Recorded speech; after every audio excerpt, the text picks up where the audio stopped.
Welcome to episode 190 of Timm Talk, the podcast about the DC animated universe co-created by Bruce Timm, or as Zatanna would say, Imu Klu Ant Edosipi Ino Yit Enin Fomit Klot et Sakdop Tuba et Is Ed Detanima Esravinu At Det Eric Yib E Curb Mit. I'm Chris Lord. I'm Normac, also known as Cameron. I'll play into the bit for this once. I'm Cameron Dexter. It had to be done. I don't think it did, but I appreciate the work you put in.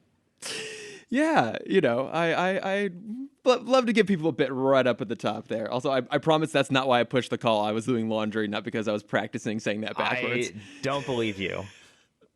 But I did have to practice a lot saying that backwards. I had to write it out phonetically. I mean, that was very, very smooth. I'm very impressed. I put way more work into that than I care to admit. But yes, we are back. We're talking more Justice League. And if you couldn't tell already, we're going to be talking about Zatanna this week, specifically the episode This Little Piggy. And then we're also going to be talking about some Fearful Symmetry, a pretty important episode in the DCAU. But, before we get to that, Cameron, how you doing? What's happening over there? I see you have your lovely Jungle Cruise hat on. Oh, I am. And we will be talking about that much later. How are you doing, Chris? I'm good. Just powering through. We make things happen. It's nice to be back doing this again. I'm doing my absolute best actually to get this out every single week. And I'm here to support you. I make no promises we'll be out every single week, but we're really, really trying. I promise. But it helps that we have really good episodes this season. So yes, and this week. And this week in particular. This week was really fun to watch for both of them. So should we just get into it? Let's just jump into it. All right. So we're starting off with This Little Piggy. And when Sorceress Circe turns Wonder Woman into a pig, Batman discreetly recruits Leaguers, including Bwana Beast and Red Tornado, to track down Wonder Pig while he and Zatanna try to reverse the spell. So obviously, this is a very fun, weird episode. But what it's most famous for is Batman singing. So my question right at the top, Cameron, is this episode good or is it just memorable because of the song? I love this episode for one very specific reason. All the Greek mythology. No. This was my introduction. I'm sure it was your introduction as well, because this is a no-name character who does not deserve this much screen time. This is our first introduction to Bwana Beast. Bwana Beast. The most throwaway character ever created by DC. Their horrible white savior, as I learned recently. I love him so much. Okay. And he's such a nonsense character. Does your love for him come from this or from Batman Brave and the Bold? Oh, Brave and the Bold. Absolutely. Okay. Yeah. Yeah, he meant nothing to me as a kid. It was like, why is this WWE wrestler wannabe in this Batman episode? He's super fun. I mean, I've now since watched all of Brave and the Bold, and I don't remember his stuff specifically, but I remember him being part of the fun of those episodes. Oh, he has like one of the most dramatic arcs in Brave and the Bold. I don't remember it. Because there's that like string, spoilers for Brave and the Bold, everyone should go watch it. There's that string of like 4 episodes in season 2 where every episode they kill somebody. Oh my God, that's right. Yeah. Or either kill someone or deal with the grief of someone dying in the Doom Patrol episode. Yes, that's right. Oh, okay. Yeah, now this is starting to come back to me a little bit here. Okay, yeah. I think I vaguely recall what happens to him. Because I feel like this is the most screen time he gets in the DCAU, probably? I think we see him again because we actually see him use his powers. Where in this one, he doesn't. Okay, yeah, because in this one, he's there because, as Batman puts it, he's a top-notch animal tracker / he can talk to animals, which is kind of ususeful. But he doesn't do it when he's looking through the pigs. No, I mean, he does a little bit towards the end there. He's sitting down, like, trying to describe Wonder Woman. It's like, yeah, pig, that's true. Pink, wearing bracelets. No, I'm looking up here. This is his only, like, real appearance. Everything else is a cameo. Oh, dang. So I think okay. we might see him use his powers, but I think this is the only time he gets a speaking line. Possibly. So I pitched a game to you in the first episode of JLU, which is Can We Be Better Martian Manhunters? Oh, right. Yes. Obviously, this doesn't account to that game because Bruce does not want this to go up to league level problems. But there is a member of the famous trio known for growing up on a farm who probably knows how to track pigs and talk to pigs and catch pigs. Who also has super sight and super hearing? Yes, and X-ray vision. And the fact that he didn't call Clark for either of those abilities, I don't understand. I don't understand. Do we just assume that he was off planet? I assume Bruce didn't he didn't want Clark to save the day.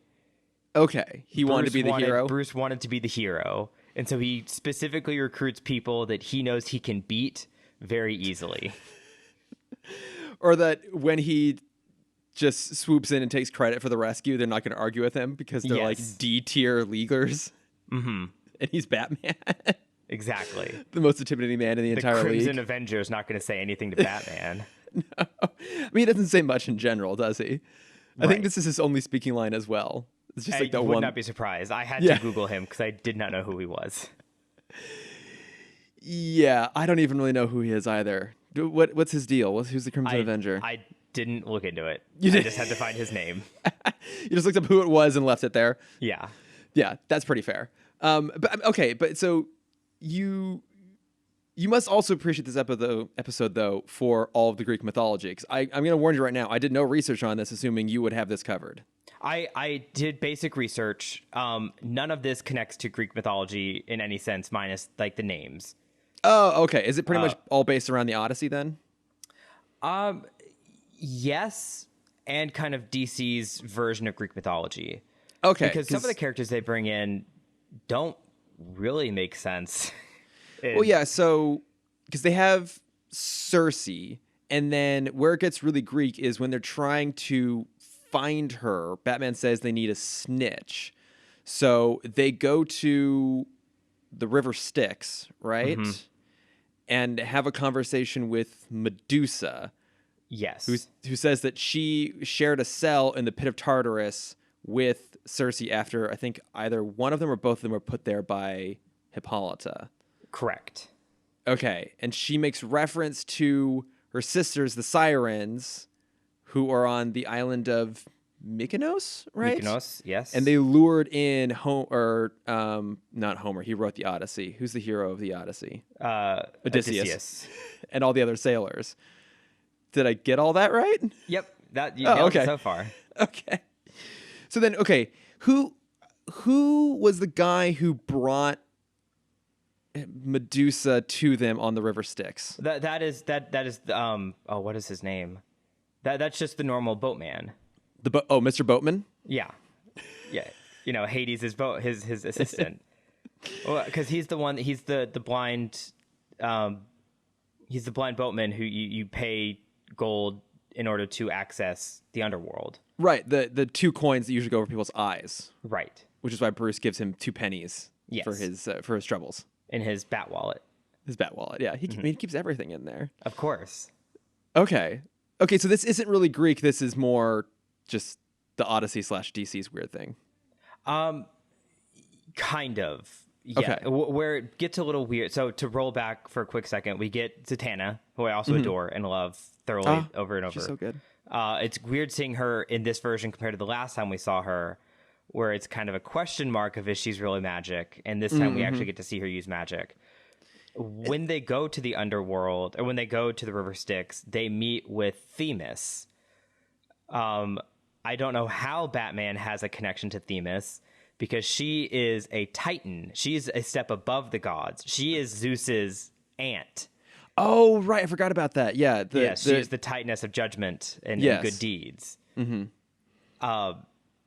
So I have, unless there's some off-screen party we don't see where Diana brings Bruce to a Greek party, a Greek festival, and she's doing the awkward introducing him to everyone in the family,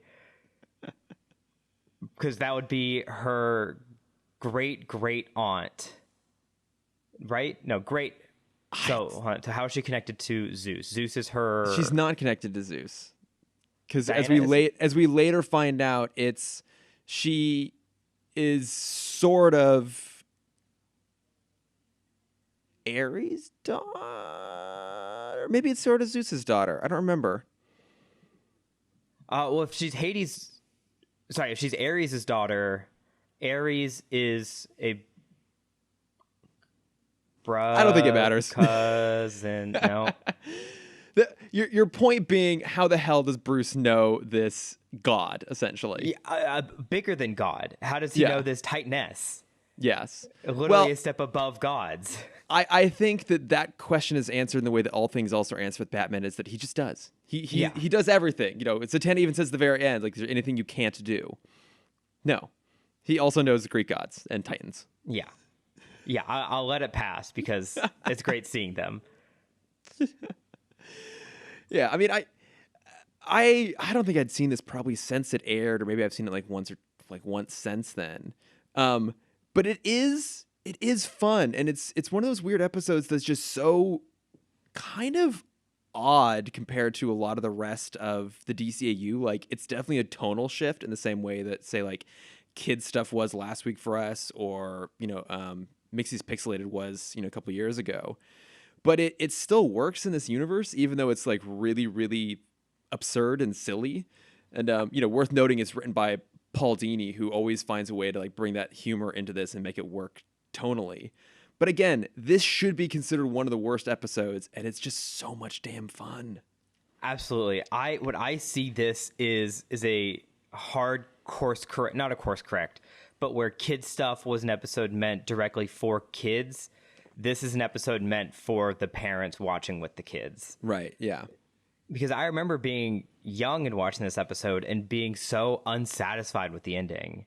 Really? Yeah, Why? because there's no punch, big bang, explosions, Power Ranger pose moment as I expected when I was a child. I mean, there's that moment when Wonder Woman is about to get slaughtered at the slaughterhouse and turns back into Wonder Woman and busts through the wall and like strikes a pose. Mm-hmm.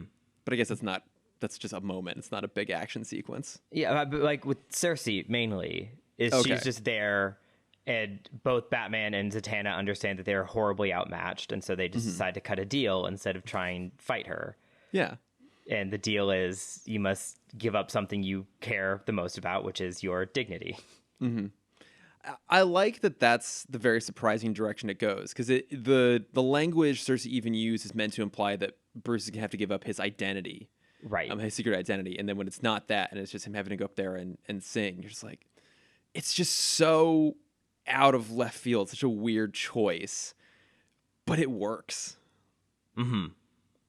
Although I will say this, in that moment, because obviously, Kevin Conroy, is a classically trained actor. He can sing. He has the pipes. In my mind, like I guess I know what Kevin Conroy looks like. Like, I'm watching the episode, but I'm kind of like in my mind's eye seeing Kevin Conroy sing there more so than Batman. Like, I guess like I know enough about the show to like the layer broke through a little bit for me, and I was a little bit outside the episode right there. Are you seeing him in the sound in your mental image? Is he in the sound booth singing, or do you see him on that stage singing to the audience? On that stage, obviously. Okay. He deserves a limelight. He does. Yes. Also love that the reason they chose that song and then was it Lulu's Back in Town, which Cersei sings earlier, is because they're both owned by Warner Brothers. That makes sense. Doesn't it make perfect sense? Yes. So this was the predecessor to Space Jam. Yes. Well, no. It followed Space Jam. I mean, Legacy. Oh, New Space Jam Legacy? Oh, God. Yeah. Yeah. Which I actually ended up one, whichever Warner Brothers dump you want to talk about. Right. I actually did end up watching Space Jam Legacy. How upset were you? I wasn't upset at all. It was just bad. Okay. But I will say that you were right. That sequence they go to recruit the rest of the Looney Tunes was super fun. It's really fun. And my friend and I were watching it on HBO Max, and we were just laughing our asses off at that one sequence. Like, for 10 minutes. It was really funny. Yeah, the one I keep forgetting to mention is the Mad Max one. Oh, the Mad Max. Yeah, that's so good. good. Yeah. It made me realize that if that whole, instead of making a movie, if they had just done a series of promo videos to advertise HBO Max, they would have like gone viral, been super popular, and thought like, really, really creative. But instead, they made a whole movie out of it, and it sucked. Yeah, I've preached this many a time before, but the concept of CN City from the late 2000s, where Cartoon Network started Oh, working right. on this amazing kind of interstitial world where all of the cartoons lived in the same city, and you got to see them do the mundane parts of being like a person. So you Yeah. saw Samurai Jack at the laundromat with Ed from Ed, Edd n Eddy, and Miss Bellum from Powerpuff Girls, and just like doing their laundry together Yeah. and just doing like very mundane stuff like that. And it was such a fun concept. If they could have done that for Warner Brothers, for HBO Max, that could have been incredible. Could have Of been. like, I but want to no. see a bowling league where it's Fred and Shaggy, Fred Flintstone, sorry, and Shaggy Yes. from Scooby Doo, and Robin from Teen Titans, and Is we'll Robin say- a famous bowler? no, we'll do Cyborg. I feel like Cyborg would be a Okay. good bowler. I was like, where did that come from? I'm just trying to pick random people. Okay. Like that could have been so fun. And then you have someone kind of coming in and ruining it. I mean, Warner Brothers? Yes, Warner Brothers. I mean, because that's basically what Wacky Racers was, Yeah, that's pretty true. and that worked. Sure, I've never actually seen Wacky Racers. Oh, it's delightful. Okay, this is super cute. Do you remember that one episode of Teen Titans where they're all racing to get oh god, what was the prize? Where it's Robin racing, and then Red X comes in and he's racing. I mean, only vaguely. I don't know if I ever actually saw all of Teen Titans. So Okay, it was a filler episode from season 5. okay, I probably didn't see it. Or if I did, I don't remember because I never went back to rewatch Titans. Okay, well, when we start Titan Talk, it'll be something to look forward to. When we inevitably do Titan Talk, we'll get into it. I mean, I don't know, like what about this episode for you made it so great, made it so fun? Zatanna, for me. Mm-hmm. I don't know how you did this, but for me, I've seen this episode a couple times. This is the first time I watched it with subtitles because I'm an I aging did man. too. And having the fun of pausing when she says her spells. Did you also do that? Every single time I paused it to like read them backwards. Yep. Yes, yeah, it was so much fun because the spells, when they're said backwards, are so elegant, but when you read them, they're so boring. Yeah. It's just like table hit Cersei is the Yeah. spell she's saying. Or when she takes the coin back from the mystical shop owner after the locator spell doesn't work, she just says refund and it pops Yeah. back into her hand. Yeah. I love it. That's so funny. I mean, but you did raise a good point at the kind of top of the episode that the only other full episode we've had with Zatanna being a prominent member was the episode Zatanna from BTOS. And you're right. Like in that one, it's implied that she might have some genuine magical abilities, but mostly it emphasizes that she's like a stage magician. So she understands like the sleight of hand and the tricks around it. And they kind of acknowledge that in the beginning of this where I think Batman makes a comment like, I wasn't sure, what of it was magic until the very end, that it's pretty much all stage magic until the very, her final joke, instead of pulling a rabbit out of the hat, she literally grabs someone from the audience and pulls them out of the hat. Which would be terrifying. Horrifying if you were that guy. Scarred. And she picked some poor old man who could have had a heart attack. So, okay, so the guy he picked, I think I'm just misremembering it. He looked like one of the criminals from BTOS. And I thought it was a bit of like she was catching like some bad guy. Who just happened to also be at her show. But then it wasn't. It was just a random audience member. I think maybe he had been modeled off of someone else. I don't remember, but he did look kind of familiar. Yeah. Yeah, he was like generic mobster from BTOS. Yeah, just kind of generic mob looking dude. And of course she keeps referring to her rabbit as Bugs, which I thought was pretty fantastic. Yes. Keeping it in the Warner Brothers space. Yeah, as always, whenever you can.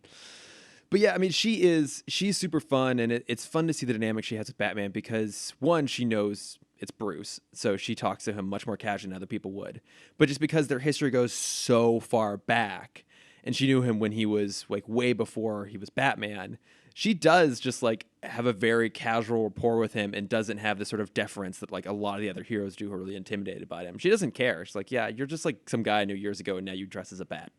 Yeah, I mean it's a very like powerful women episode where it's basically the only two people that'll call Batman out on his shit. Or better yet, they'll call Bruce out on his shit. Exactly, yeah, because even the very beginning there, they're doing a stakeout, Batman and Wonder Woman outside the Iceberg Lounge, and she's like really heavily flirting with him, and he gives all these reasons why they couldn't be together, which is like what, number one, dating within the team never works out. I'm pretty sure that's just meant to be an allusion to Green Lantern, Shaira. Yes. Yes, definitely.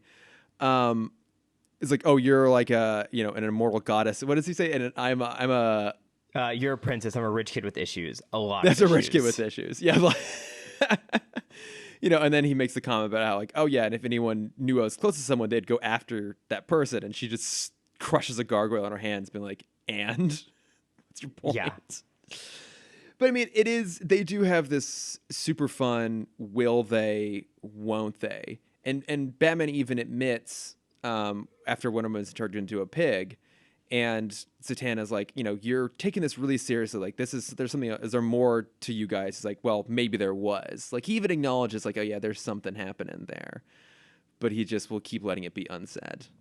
Now, the other question I have for you is, at the very end, the final button there is that Wonder Woman's been turned back. They're at the tower, and she's basically thanking him or whatever. And she walks away humming the tune to Am I Blue? How does she know about that? Okay, so I was thinking about that a lot. And especially with kind of Batman giving up his dignity as being the ultimate price he has to pay to have Cersei reverse the spell. It wouldn't mean anything for Batman to perform in front of random Greek tourists, because Mykonos is a big tourist island. Yeah. So what I think she did was had some kind of mental broadcast over the entire world. So everyone got to hear Batman sing his song. Oh, okay. Would it be everyone, or did she just find a way to like send that image to Wonder Woman so she saw it happen? I think it should be everyone Batman is connected to. So be it everyone on the tower, but also all of the villains of Gotham get to hear the song. Alfred, all of his Robins, whichever ones are still alive, Commissioner Gordon. Well, because I want Joker and Harley to hear it, and I want them to be very like judgmental of like, oh, he's a little pitchy there. It's like it could have been a little bit better. Or would the Joker just be mad that someone else found a way to make him sing other than him? I definitely think that. He'd be very, very jealous. Harley would find it very romantic. Mr. Freeze would be enjoying it as well. Mm-hmm. It would just thaw his cold, cold heart just a tiny, tiny little bit. It would. There should be a shot of him like dancing with his frozen wife. His frozen wife, who I think is alive now at this point. I don't remember. Oh yeah, because he's not dead, but dead kind of. Because he comes back in Beyond, doesn't he? Yeah, he saved her in Sub-Zero, and then at some point down the line, like, he lost his body, and then at some point beyond that, they captured him and put him in that locker. Right. For 40-some-odd years, something like that. So, yeah, I don't know. I mean, it's funny, like, this is, like, a really cute, fun episode. I don't have that much to say about it, really, though. Yeah, I feel like this is becoming a trend of the past few. And I brought it up last week, and I really think it is starting to impact us. We're so used to these deep two-parters that every episode plays significance. Like, I don't think we remember how to do the one-off episodes anymore. Yeah, I guess you're right. We didn't have a lot of, like... We either had a lot of story to cover, or a lot of character work to cover, because there was more time for arcs. But yeah, you're right. We haven't done like just kind of one-off whatever episodes since Static Shock. Yeah. Really? And I think part of it too is these episodes, when they're one-offs, they're so enjoyable that I find myself just kind of turning my brain off and going along and watching them and having fun while watching them. And I'm not thinking with a super critical lens, or I'm not annoyed being like, well, why would they do that? They should have done this. Like, I just like them. Yeah, and this episode in particular, there's so much that happens. They cram so much in these 23 minutes. They really do. Where it's the stakeout to Zatanna's magic show, to Cersei's singing, to the underworld scene, to Bwana Beast hunting down Wonder Woman, to the slaughterhouse scene, part 1 and part 2, to the magic fight with Cersei, to Batman singing, to Wonder Woman breaking out and fighting the slaughterhouse boys and freeing the pigs, to them ending on the watchtower. Oh my god, Like, that's you're so right. much in 22 minutes. Oh, and we didn't even talk about the magic shop. Oh yeah, There's like not much to talk about, but it was a very fun moment. yeah, they go to that magic shop, and then like you get the other Leaguers trying to hunt down Wonder Woman. So like Red Tornado's just like flying through the city, just robotically saying "Sui," Which is beautiful. Is that a thing? I love that. Is that like a thing? It is. There's something, I don't remember what it is, but there's something about that like noise, or maybe it's just like every farmer has kind of their own unique noise for pigs, and that's just kind of the stereotyped one that got set. Yeah, I was just wondering, why is everyone saying "Sui"? I don't get it. I think it's a specific pitch where it just like carries farther. Okay, and the pigs love it. I just think they can just hear it from further, because when you have a lot of land, you have to be loud to like call everything back in. Sure, I don't know. I'm not a farmer. There was a really weird tangential. There's a really unique like short mini doc that I watched a while ago about a whistle language. Sorry, and it what was now? a bunch whistle language? Yes. It was on the side of some mountain.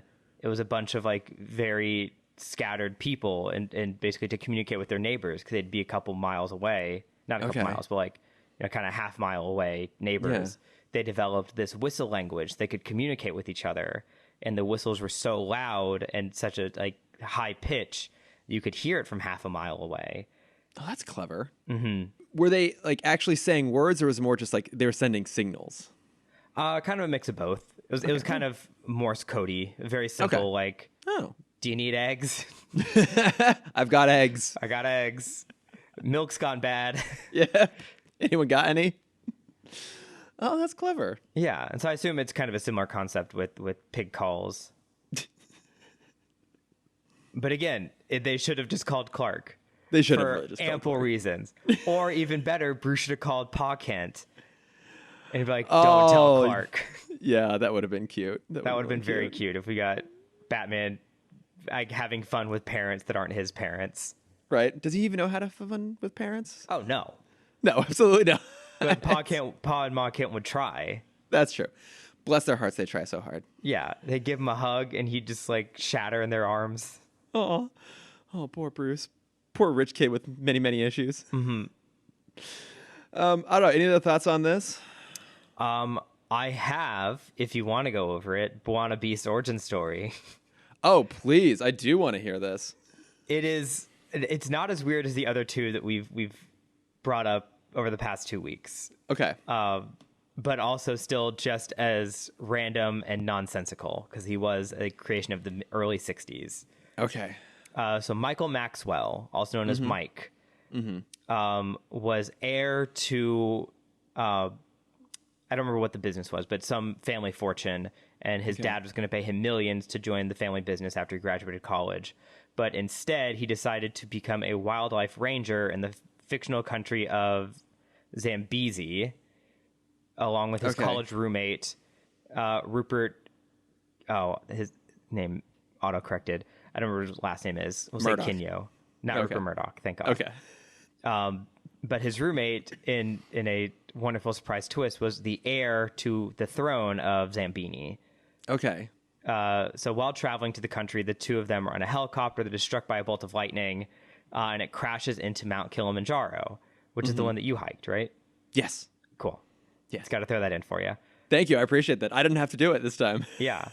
And so while trying to heal from the helicopter crash, the two take refuge in a cave, and Rupert starts feeding Mike some rainwater that has trickled down through the ceiling of the cave that has been imbued with magical properties of the mountain.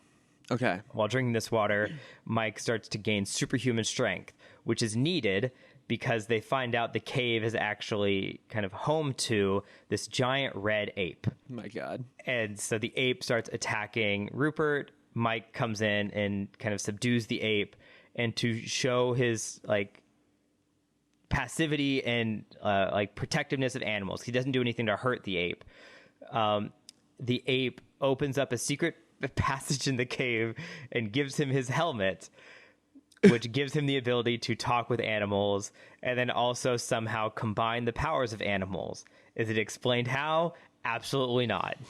Wait. So this ape Yes. had a helmet Yes. that gave the ape the ability to talk to other animals. No. He could only give it to a human worthy of it. Oh my God. Yes. So instead of What? giving it to the next king of the land, Yes. this rich white man takes the helmet and becomes protector of the wildlife reserves. But weird. I find this interesting. It's not super interesting because in Brave and the Bold, they make a big point that he can only fuse 2 animals together, and if he uses 3, it kind of like drains his life. Mm-hmm. But in the comic, he can fuse up to 4 animals together, and he makes some ugly animals. I bet he does. And so now he gets to play White Savior in Africa, saving the wildlife reserve from poachers, but that was boring, and so they kind of evolved that, and now there's like mad scientists trying to take over the animal reserves, and so they bring in these giant robots where Mike has to combine a fly with a rhinoceros to take it out. Flynoceros? Yes. And thus Bwana Beast was born. Oh, and Bwana Me is like a nobility title in some Central African country. Wait, so I'm trying to remember. In the Brave and the Bold, he literally takes 2 animals and then they actually do combine together. So they do look like like they physically combine together, right? Yes. That's fucking weird.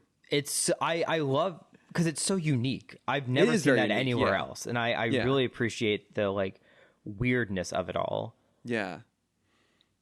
God, that's bizarre. Yes. Comics, man. Just comics. And he was literally just like a nobody character for years, basically like 20 years. He was a nobody character, and then in the 80s, 90s, he started teaming up with Animal Man, doing more adventures with him, which makes sense because when I first started getting into comics, I didn't realize Bwana Beast and Animal Man weren't the same person. That's honestly totally fair. Mm-hmm. Yeah. There's a lot of overlap there. A lot of overlap. Yeah. I mean, he's got a great look. You know me. I always appreciate a shirtless costume. So yes. Bring on more of them. Well, because it's... did you ever play... which one had Panther? It wasn't Street Fighter. It wasn't Mortal Kombat. Was it Soul Calibur that had Panther? I don't know. I only played Tekken. Mortal Kombat. Tekken has Panther. Okay, I only played Mortal Kombat. Okay. Tekken was the human with the panther head who would just like he was the Zangief. Oh, no, that would make sense to you because that's Street Fighter. He was who was the like super cheap overpowered character in Mortal Kombat? I mean, I don't know. Was there one because you could just like spam one move and he would win every time? I mean, there was the leg swipe with Liu Kang. Okay. Because they made reference to it in the movie, but I don't remember. Right. I don't remember enough about Mortal Kombat, to be honest. It's been that's fair. many years since I played it. I did not play that one as much, and I also slept through the movie. That's true, you did. It was surprisingly good. Good. I'll rewatch it eventually. Yeah, surprisingly good. But yeah, that's kind of all I have for this episode. All right, well then shall we move on to some fearful symmetry? Let's do it. Yes. All right, so in this one, Supergirl keeps having vivid dreams where she attacks people and they feel so real that they seem more like memories. So Green Arrow and the Question help her investigate a trail that leads her to Star Labs, the disgraced former General Hardcastle, and eventually to Galatea, a clone of Supergirl that is acting as an enforcer for a shadowy government conspiracy. Would you call it a shell? Or a shell? Yes. Is she a shell or is she a shill? Well, she's a shell of Supergirl and a shill of the government. So there we go. I can't be wrong. I'm going to be honest. I spent a lot of time trying to narrow down this plot to a succinct synopsis, because if a lot happened in that last episode but none of it was relevant, a lot happens in this episode and all of it is supposed to be relevant, and it's kind of confusing. And I feel like whenever the question is involved, that's how the episode is going to go. I know, it's going to get real interesting season 2 of Justice League Unlimited for us here. Okay, so there's actually a lot to talk about here. Shall we start with the conspiracy itself? Because this is going to be like a big thing that plays out in the rest of the series. Let's do it.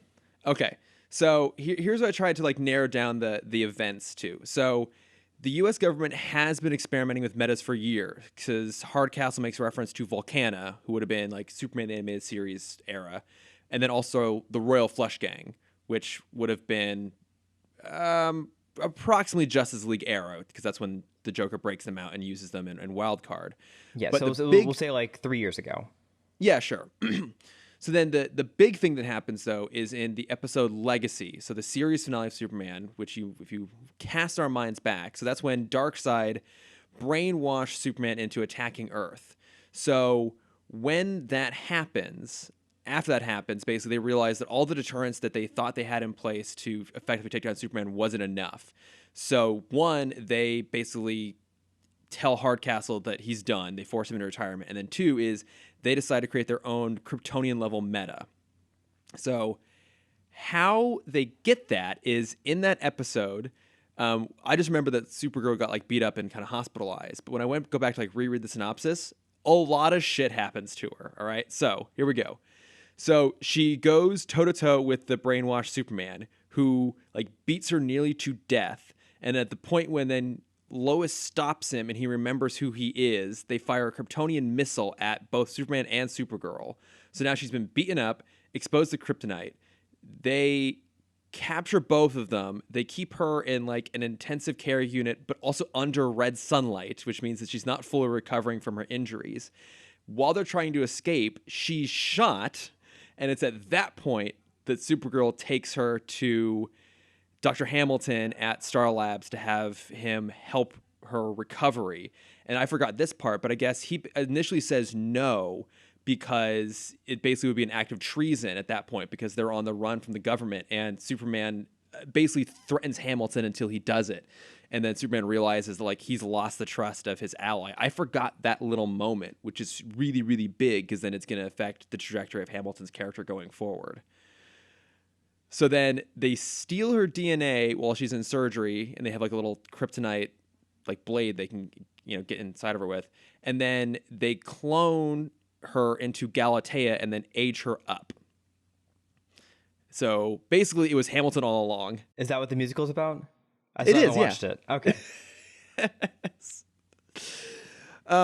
Okay, so all this has happened. This is all like the background that's like slowly eked out over the course of the episode to explain kind of how Galatea came to be. And then the plot that's relevant to here is, so she's sent, I think, to cover the paper trail of her existence. So that dream sequence that Supergirl has at the beginning is actually her inside Galatea's mind, because they have some sort of like psychic link. And she kills a doctor from this company, Nuvogen, who are the ones who actually did the cloning. And so I think that when she kills him, she's just trying to like cover the trail of this conspiracy group. But because the link is two ways, not only is Supergirl seeing Galatea, but Galatea is seeing Supergirl's point of view. And I guess it's kind of acting as a sort of conscience for her. So she wants to stop the link. So, and this is where it gets weird then. So then she starts dating a reporter, yes, so she can leak the story about the doctor she killed being missing to his network. And then that was all done to lead Supergirl to the trap of coming to Nuvogen so she can kill Supergirl inside their holodeck, essentially. Yes. Does that sound right? That it sounds like you nailed it. Okay. It's the part where she was dating the reporter that gets a little bit weird for me. It's like, did that just happen of its own? Did she do that just to leak the story? Did she kill the guy then so there would be a story to leak? It starts to get a little bit twisty and turny, into your point, as it should, because the question's involved. Right. So I think that she dated to get the story out. That makes more sense, because otherwise, why would she date that guy? Right. Yeah. Kind of an asshole. He's kind of an asshole, and I mean, no pun intended, but she's way out of his league. Yes. Yeah. On a planetary level. It's on every level possible. She's out of his league. Yeah. I also think we need to very briefly have this conversation of Bruce Timm's art style when it comes to drawing Galatea. Hypersexualization? Yes, the Power Girl, light Power Girl reference, and because as we found out, or as I found out kind of midway through doing this podcast with you, Bruce Timm kind of got to start with pinup art. Mm-hmm. And he's done these kind of loose pinup drawings of all the characters over the years. And I feel like this version of Supergirl is kind of the culmination of Warner finally being like, fine, just fucking do your thing. You've been pushing us for years, and I guess she's over 18, so just like go for it. Go ahead, give her the boob window and the leotard. The only reason they aged her up was so they could give her the boob window. I even remember when I watched this episode, and so it had been like 14 or whatever, when they're investigating Green Arrow, like they see the footage of Galatea, and he makes a comment like, oh, she's a little more mature than you. And like what's on screen is a close-up of her boob window. Even as a kid, I remember being like, this is all kind of weird. Yes. This is a lot. It just feels a little bit distasteful. Yeah. Warner Brothers, it's 9:30 in the morning. I'm sitting here eating my Fruity Pebbles. Yeah. Oh, no, I was 14. I was probably eating oatmeal. I got slightly more sophisticated at that point. Okay. Maybe. I was probably still eating Fruity Pebbles, if I'm honest. Well, I just had a bowl of Cheerios, so I have not changed. Well, I mean, but Cheerios is like an adult cereal. I guess so. Yeah, but also at a certain point, who gives a shit anymore? Yeah. Yeah. We buy our own groceries, damn it. But it is in my Reptar bowl. Your Reptar bowl. Oh, never change, Cameron. Never change. Let the witness know that I showed him my Reptar bowl, through the camera. It was there. It was within prop reach. Yeah. So, I mean, this is all going to lead to eventually Cadmus in season 2. Yeah, this is a big prologue for what's about to come. Yeah, this is kind of one of the most important episodes in this first season. Like, this is one of those that's unmissable because of everything it sets up, not just because it's super fun. But I mean, it's also a good episode at the end of the day too, because it's also our introduction to the Question. Yes, who is going to become like a fan favorite character. I mean, this was really my first introduction to him. I hadn't really read any comics that he was in, but the way they portray him in this, he's just so weird, but he's also very charismatic and charming in his own kind of way, and he just draws you in so much. Yeah, I mean, he's better Rorschach. Yeah, and so actually Rorschach is based on him. Right. Yeah, because he was part of the Charlton comics that eventually got absorbed into the DC universe. Like, he was introduced in a Blue Beetle comic, and then they had all those characters drawn in. Oh, that's cool. Yeah, but Watchmen is all based on those Charlton comics characters specifically. And obviously there's elements of, the DC characters in there too, to some degree. But the Rorschach's primarily based on him. But you're right, he's just better. He's less gross Rorschach. Yeah, but I feel like in this episode, in this version of the Question, we see how we talked about in the first episode, Green Arrow is kind of the like a flipped Batman perspective. Sure, yeah. I feel like the Question is an extreme Batman. Yeah, exactly. Like, I feel like if Batman didn't have Alfred or any of the Robins or Wonder Woman or Zatanna, like, this is the Batman we would get. Is over conspiracy, doesn't trust anybody. Yeah. You kind of feel like Batman would follow breadcrumbs and then ultimately decide that there might be people working together, and that could be seen as like kind of a conspiracy of sorts. But I feel like the Question basically has decided there's this conspiracy, and then he finds evidence to support the theory rather than building a theory to support the evidence, which is more Batman style.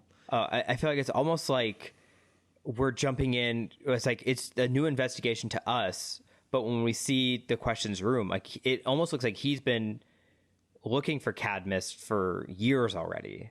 Exactly, yeah, because he as he puts it, it's one singular conspiracy basically, and a lot of his theories are confirmed when they go and talk with Hardcastle, who basically says like, yeah, like the government and big business working together for years.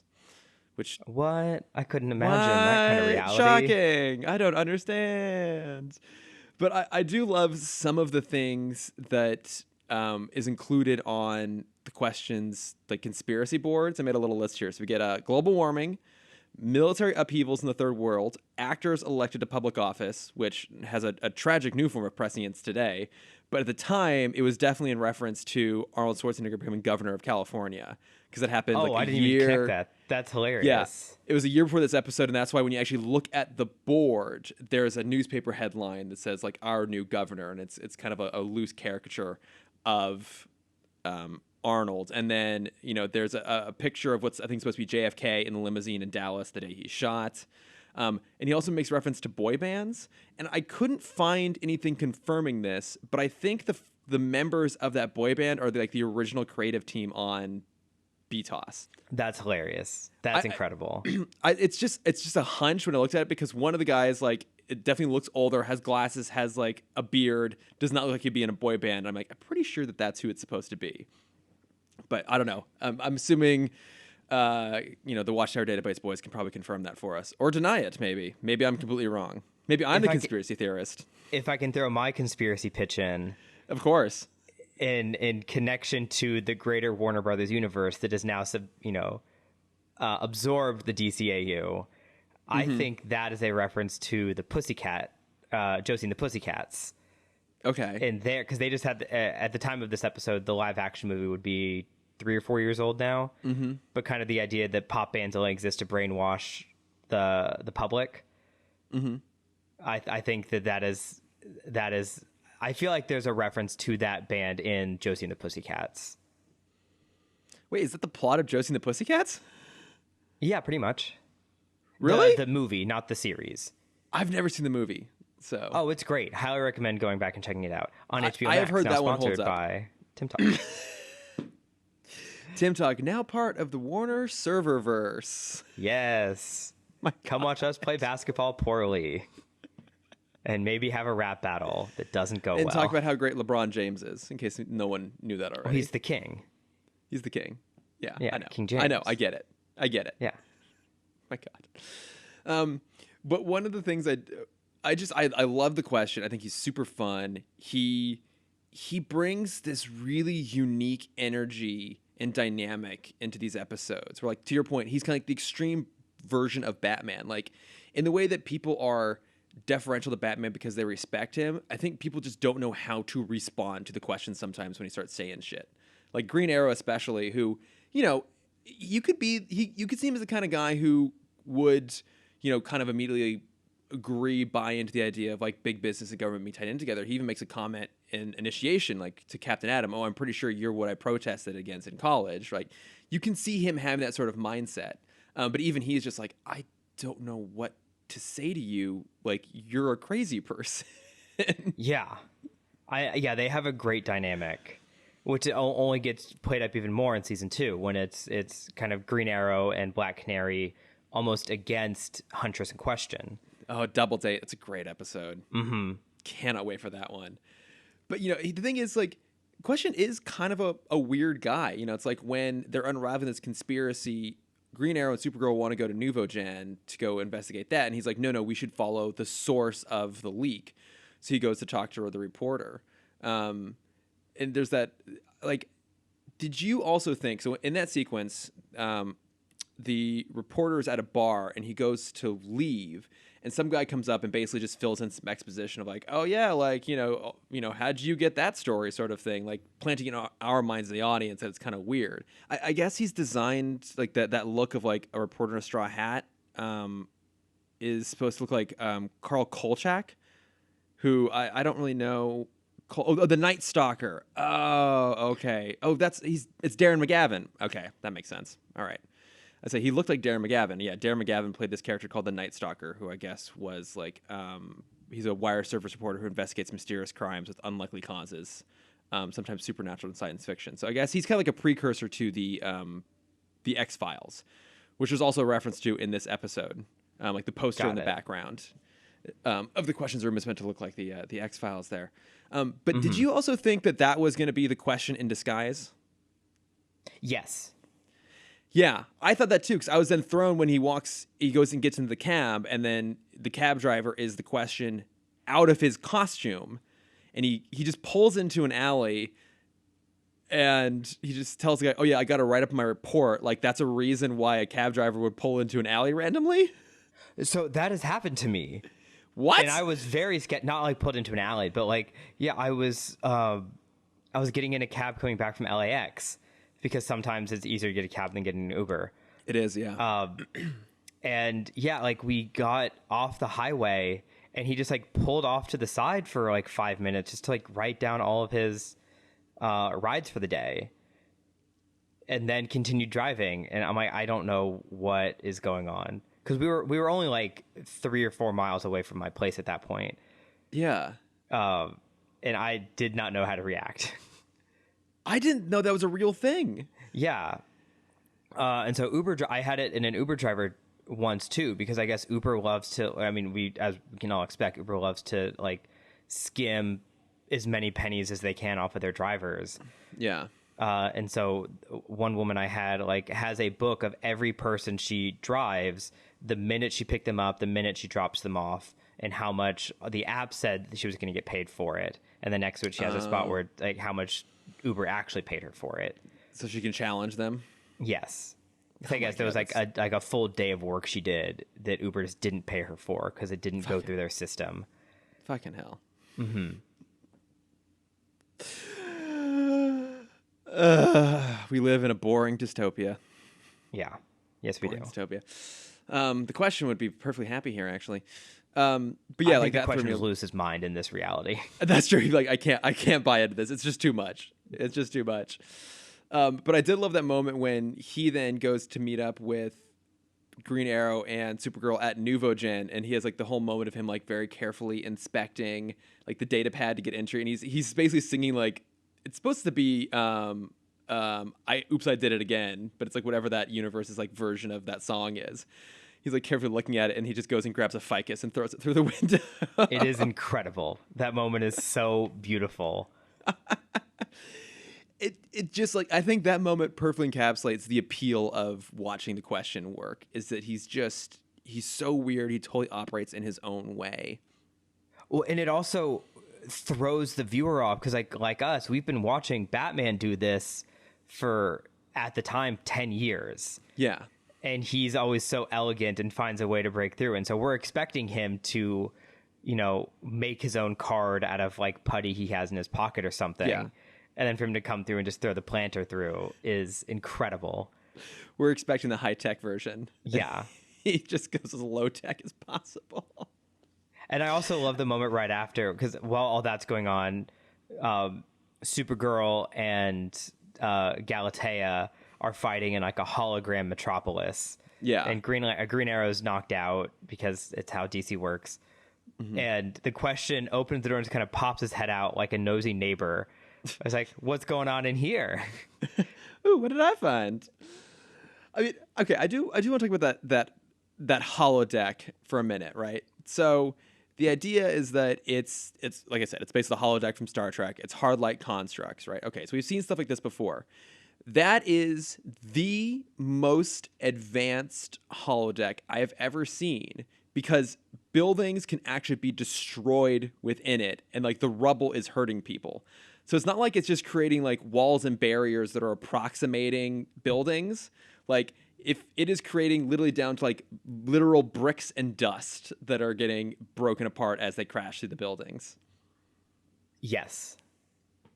Like I feel like that technology is more advanced than cloning a Kryptonian.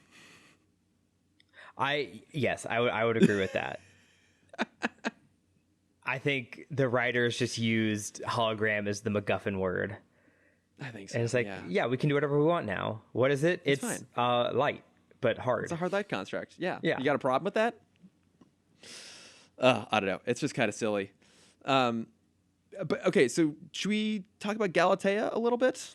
Let's talk about Galatea for a minute. So, because she is basically this universe's version of Power Girl. So, I did look up the origins of Power Girl, which I always knew were just kind of like weird and confusing. They can be at times, but the most consistent version is that she is Superman's cousin in Earth 2. Got it. Right. So, she's Kara Zor-El, just the letter L, not E-L. And so she's just generally portrayed as like an older, more mature, more level-headed version of Supergirl, but has a more aggressive fighting style. And I feel like they kind of incorporated all of that here as well. And I guess basically in the comics, she's like from Earth 2, and then she like somehow gets trapped in our Earth and just kind of stays. And she's Power Girl to kind of distinguish herself from Superman. But otherwise, like, this is pretty much a spot-on version of Power Girl. Like the personality is kind of the same. It has her, I hate to say this, but iconic boob window. Yes. Here. And I don't know. I mean, this to me, this is a little bit more grounded way to handle her origin. Obviously, we've done multiverses a little bit in this universe, but not a lot. I think this is kind of a cleaner way of handling her origin. I mean, what do you think about how they do this version of Power Girl? No, I absolutely love this version. I think because we a few weeks ago we did have the conversation of Crisis of Two Earths. Mm-hmm. I think if they tried to fold that back in, it would have been very muddy, and it wouldn't really work well, because then the question is like, well, where's Earth 2 Superman? Why isn't he dealing with this? Right. Yeah. And I just love the conflict that comes between Galatea and Supergirl. It's very personal.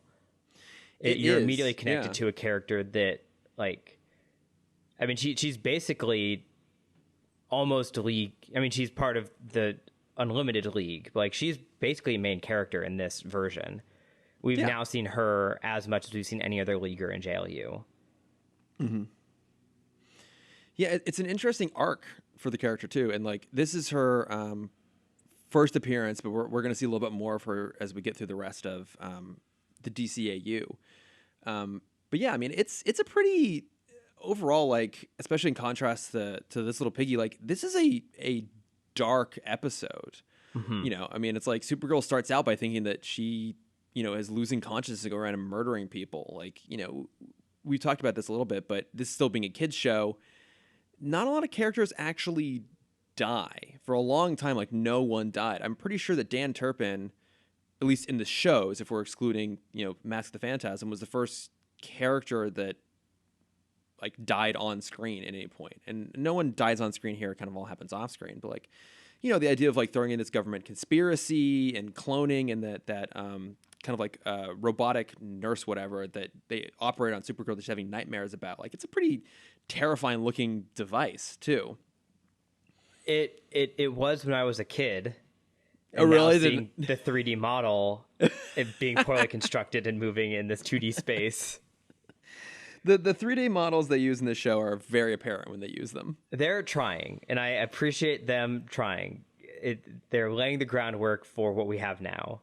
Exactly. Yeah, but yeah, that little robot doesn't look particularly good. The helicopters that swoop in at one point don't look particularly good. Speaking of, we're skipping a big plot hole in this episode. Which plot hole? Not plot hole. A big plot point for future episodes that are technically past episodes. Right. Because we see early Zeta bots. Yes, fighting them. The Z8 robots. Yeah. I thought that was kind of a fun little nod, throw it in there, because it's original model Zeta, not Zeta Project Zeta when they gave him a more human-looking head. Right. See that weird they boomerang thought head. We would forget. As much as we wish we could forget, we can't forget Zeta Project.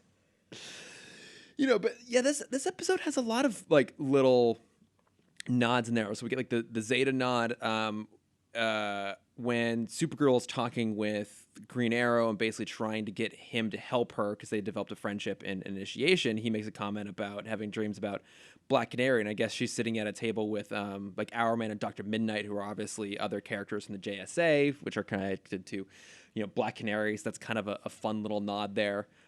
Even the title itself is a throwback to the Batman animated series episode Tiger Tiger, I discovered.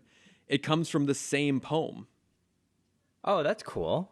Yeah, the William Blake poem "Tiger, Tiger." It's a line from that. It's the very end of his "Could frame thy fearful symmetry." So they just brought a little nod in there. Cameron, there was even a nod to Disney animation. I don't know if you caught that. Oh my God, I didn't. To be fair, it's pretty obscure, and I only know this because I looked up trivia on this episode. But Okay. so when Green Arrow goes to Nouveau Gen, and he's pretending to be a security guard. And he basically tells the guy working the desk that the other guy like got a free trip to Aruba, right? So Arrow introduces himself as Ollie, his real name, short for Oliver Queen, and then the guard asks, "Where's Frank?" The guy who he's impersonating, and so I guess that's a reference to Frank and Frank Thomas. Ollie. Yes, to Frank and Ollie, Frank Thomas and Ollie Johnston. Two of the 9 old men. Exactly. Yeah. So again, I would not have caught that. It's a pretty obscure reference at the end of the day. That's adorable. Frank and Ollie, there's a great documentary on Disney Plus called Frank and Ollie that came out a couple years ago. Oh, Highly okay. recommend watching it. I think I've plugged the spiritual sequel, which is Waking Sleeping Beauty, which is kind of Waking Sleeping Beauty is the boom of Disney animation from kind of 1989 through 1990. It's kind of the story of when Eisner takes over, so 1985 through 1994. Okay. Yeah. But Frank and Ollie is basically everything before that. So they both started working on Bambi. So they'd been Disney animators since the 40s. Oh, damn. And they left kind of mid 80s right before the Eisner era took over. Oh, shit. And so it's kind of their perspective of Disney animation through kind of the highs and lows No, that does sound interesting. and deeper lows. And deeper. Yeah. Especially towards the end there, there's some pretty big lows. So, looking at you, Black Cauldron, Yes. which I've still never seen. It's underwhelming. Yeah, I don't think I A need lot to. of people love it. It is a lot of people's cup of tea. I mean, it was Disney's attempt to try and like make their own Lord of the Rings series. Okay. Yeah, I know. Well, bully for them. Yeah. I could skip it. But yeah, I mean, this episode ends with basically the shadowy conspiracy, like basically blowing up Nouveau Gen and seemingly destroying Galatea, or at least they're not sure what happened to her because there was no body recovered. And then Supergirl's on the phone with Hamilton asking him, did they get my DNA from you? He's like, no, we always destroy genetic samples. And he hangs up and walks in, and then we see Galatea in like a recovery bed, looking very similar to how Supergirl looked when she ended up at Star Labs and this whole thing started. But like, this is when we see like, oh, like Hamilton truly has turned, and and that's going to be a big plot point once we get into the Cadmus arc of season 2. Yeah. But like, yeah, I mean, overall, like, a great episode, kind of like this little Piggy, for like almost exact opposite reasons. Yeah. It's setting up so much. And kind of just as you were going over this episode, this is an episode meant for the dedicated fan. Yeah. Like, if you have watched all of the DCAU up until this point, you will understand so much of this episode. Yeah. Whereas if, like me, I kind of jumped in JLU. I didn't watch much before that. I didn't understand anything that was happening in this episode when I was a kid. And even when we were describing what happened in Legacy, I have no memory of Legacy at this point. I'm like, I mean, it was like 2 years ago. Yeah, I had to go back up and I had to go like reread what happened in that episode because I kind of forgot to. I just remember the Superman brainwashing thing. But yeah, I mean, like this episode, I don't know. I feel like almost kind of more so than anything else, even in Justice League, is really that bridging episode between the series that came before and where it's going to go in this second season, which originally was intended to be their final season. Epilogue was meant to truly be the end cap of the whole thing, and then they brought it back for one more. But yeah, I mean, this is like one of the most important episodes in the entire canon at this point. And and it also helps too that it's really good. It's not one of those where like, oh yeah, you have to watch it to set stuff up. Like, it's actually really good. Like you were pointing out, the emotional drama between Supergirl and Galatea is really compelling. Yeah, I'm very excited to see everything else that's coming after this. I know. I feel like we've had 4 or 5 episodes of filler that we've had so much fun with. They're great. but now it's a reminder of like, oh, right, now we're actually getting to the story again. Exactly. Yeah. And I think a lot of the rest of the season is going to be kind of those more one-off filler episodes. But yeah, I'm super excited to get into season 2, because that's really the only time that in the DCAU they're doing truly like week to week serialized storytelling. You know, I mean, that's the sort of show, like that's the season that's definitely like the precursor to like what Young Justice does a few years later. Yes. And especially this episode. This episode is such a mirror of the opening of Young Justice. Oh, yeah, it's a good point actually. Yeah, a lot of the same things happen. Mm-hmm. Superboy, Galatea. Yeah. But no That's German so good. aliens this time. Yes. No, hold on. They're not. They're not the Kaminoans. I had it. Nope, not the Kaminoans. They're not the Kaminoans. They're the. You got this. It's not Corinthians. That's the Bible. Not Creole seasoning. It's not Creole. It's gone. Nope. You'll get there eventually. You're gonna look it up again. No, I don't remember. I said it deliberately so I could watch you struggle to remember it. Oh God. Krolataeans. It's the Krolataeans. The Krolataeans. Well done, Cameron. You got there in the end. 10 points to Gryffindor. I'm sorry, 10 points to Hufflepuff because you're Thank Hufflepuff. You. Yes, of course. All right. Any other thoughts on this guy here? I think we covered it all. All right. Well, then let's move on to some plugs here. Cameron, you already kind of tipped the hat earlier, literally, as you're wearing the hat. But what is your plug for this week? I have 2. Okay. A new one and an old one, just like always. I like did last watch time. Jungle Cruise over the weekend. I had a great fan experience. Okay. I'm where assuming you went to the El Cap. I did go to the El Cap. How was it? It was beautiful. Okay. It was wonderful. They had a mini event for fans where we got these free Jungle Cruise skipper hats, and we got some Dole Whip and a free kind of concession. The head of D23 came out and kind of welcomed us all back into the Disney world because it was the first big fan event they'd done since the start of COVID. Yeah. The other Bob came up to very muted applause. Bob Chapek was there. Bob Chapek. Oh yeah. And it was very funny because the organ player came back.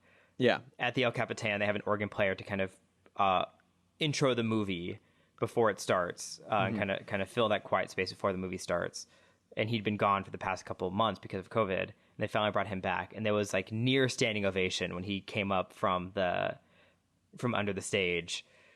And then Bob Chapek comes out, and it's very scattered applause. I'm like, how must it feel knowing that the organ player gets a much bigger applause than the CEO of Disney?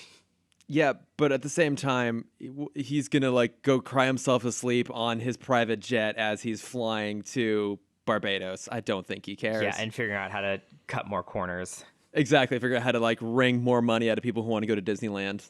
Yeah. So, but unconnected to that, the movie's wonderful. Okay. It's very similar vibes to the first Pirates of the Caribbean. Okay.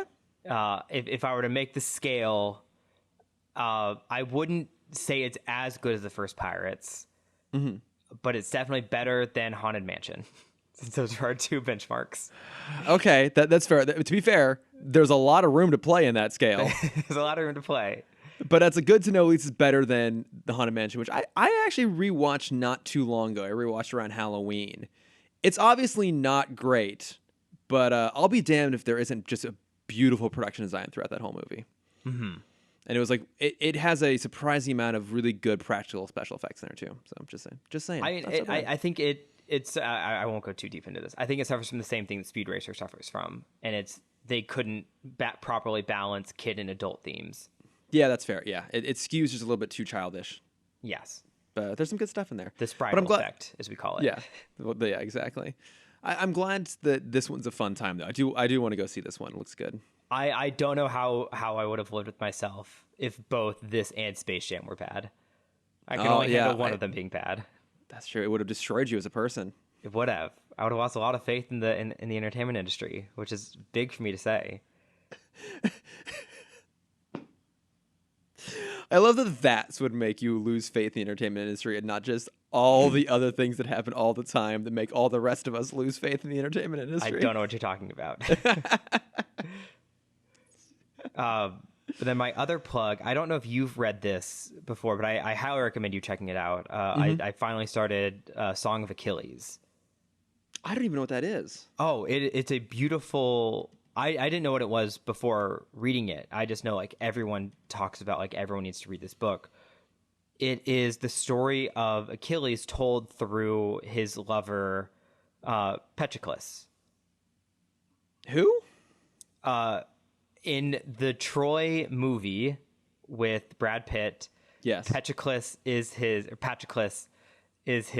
cousin because in 2004, 7, whenever that movie came out, they didn't want to admit that Achilles was gay. Oh, okay. But yeah, he takes a husband on Patroclus. Oh, and I did not know it's that kind of about their Achilles. Beautiful story of them kind of growing up together. Well, now I have to go read it. It's super gay. It's super gay. Oh, I love it. But it's beautiful. It is a beautiful, beautiful story. Is it a book? Is it a comic? It's a book. It's a book. Yes, highly recommend it. It is. How's the audiobook? Beautiful. Because of course. Who narrates it? I don't know. I hadn't heard this guy before. Oh, then it doesn't matter. Yeah. I mean, it sounds the wording is so beautiful. If it wasn't, the audiobook would have been bad because it sounds like a history documentary the way it's being read. Oh, interesting. Okay, so is the prose maybe a little dense and academic? Yes. How long is it? 32 chapters. The audiobook is, I don't know, I think I have like 5 hours I just left. realized that's the wrong question to ask. You wouldn't know how long it is because you don't have the book itself. Okay, I'll look into it. That does sound cool. Yes. So, yeah, it is beautiful. okay, all right. But yeah, those are my 2 plugs. What have you been watching, listening, reading? I watched on Netflix Masters of the Universe Revelations, which is the new He-Man cartoon from Kevin Smith. My friend worked on that show. Oh, really? Yeah, he was a background artist. Oh, that's awesome. Yeah, I had a friend recommend it to me. It's amazing. Like, That's what I've heard. I'm not a He-Man person at all. Like the friend who recommended is like a huge He-Man fan. He like showed me a couple episodes of the like original series, like from the 80s, which is super hokey. We like watched the 80s movie, which I had seen at one point, and I fell asleep while we rewatched it. But like I know enough. I know the basics of the lore, but I've never considered myself like a really big fan of it or anything like that. And it's so good. So the first season is 10 episodes, and this is the first 5. And this first 5 kind of tells a complete arc while, leaving more to come down the line. And like it's really frustrating because it's getting this really obnoxious like fan backlash. And when I say fans, I'm talking about the sort of like same toxic fans that hated the new Star Wars movies, not because they were bad elements of it, because it was like, like a black lead and a female lead. It's like the toxic, racist, homophobic, sexist fans that are like all up in arms about this show. And it's ridiculous because it's so good. It's so much fun. Like if you're a fan of animation, you should definitely check this out. It's absolutely gorgeous. It has a fucking bumpin' Bear McCreary score. And if you don't know who that is, he scored all of Battlestar Galactica, which is amazing. And it's only 5 like 30-minute episodes. Like, so I watched it all basically last night in one sitting, more or less, as like it's basically like a 2.5-hour movie in essence. And like fans of this show will appreciate it because it kind of has like a mini DC JLU reunion, and just in terms of the voice cast. So you get in there in various roles: Susan Eisenberg, Kevin Conroy, Phil Lamar, Dietrich Bader, Cree Summer, Dennis Haysbert, and then Mark Hamill as Skeletor. That's right. I did hear that one. That's amazing. I didn't realize everyone was back in it. He is so good. Like he's on Joker level, but he's turned it up even higher.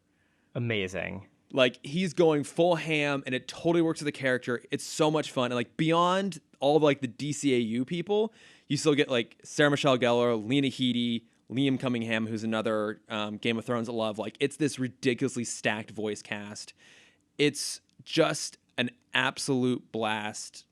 Great storytelling, great characters, great music, great animation. Like, I thoroughly enjoyed it. And, like, I wasn't necessarily expecting it to, but I heard good things. Like, I'm gonna go check it out, and it's great. Don't listen to like the toxic fans. If you love stuff like the DCU, you're really gonna like this. So I highly recommend it. It's super fun. Go check it out. Okay, amazing. I'm all in. I'm gonna check it out right now. Yeah, go right now, Cameron. Get off the podcast. But yeah, I just have that one plug this week. So, yeah, I think that does it for us. So. We will be back next week with some more Justice League Unlimited. I have to go look up what the episodes are because I didn't actually write it down this time because I was too busy looking up Power Girl's origin. Just keep filling.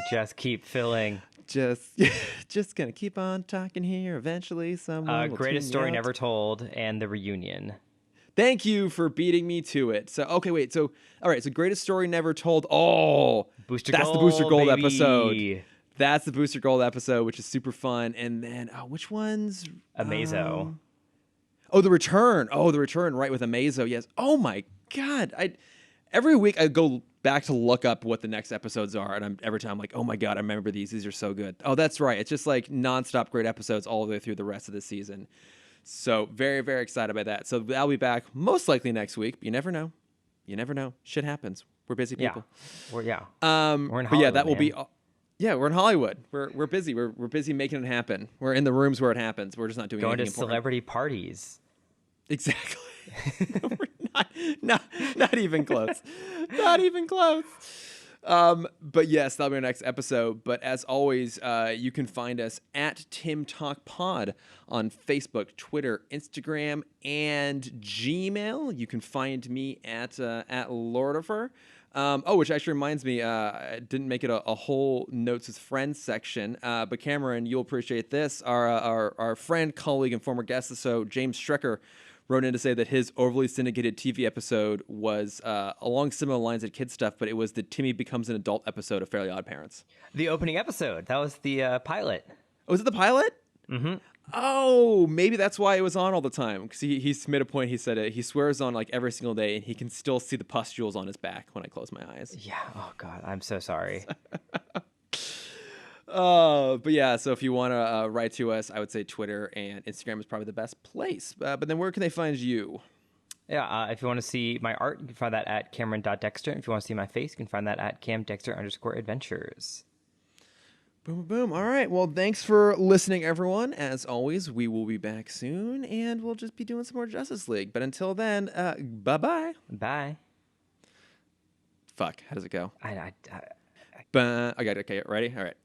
It's ba ba ba ba ba ba ba ba ba ba ba ba da da da da ba ba ba ba da ba da bow ba ba ba ba da na na na. bow. Beautiful. We did it.